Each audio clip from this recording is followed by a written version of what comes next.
Gawas sa mga piniling opisyal nga gipaabot nga moduso sa ilang Certificate of Candidacy sa sunod semana, ani ay mulupyo sa Barangay Paknaan sa Mandaue City ang mipakita sa kasibot sa pagsalmon sa eleksyon. Si Mark Reggie Abella sa report.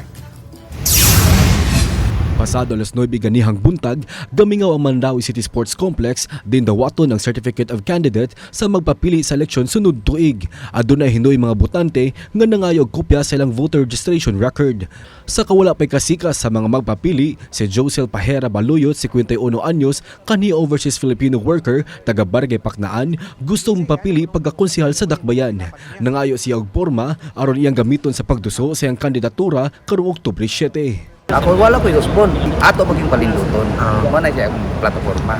Samtang gipahibaw ni Atty.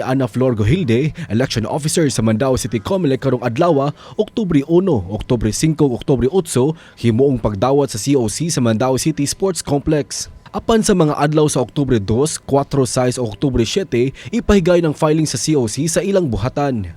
Naabot tayo support from the PNP nato, no, sa MCPO and sa taga-team to make sure na ang area dili lang pud magkabubot sa gawas sa opisina. Laing gipahibaw ni Gujilde nga sa labing unang higayon, mopili ang mga Mandauehanon og duha ka mga sakop sa provincial board subay sa kamandoan sa korte suprema.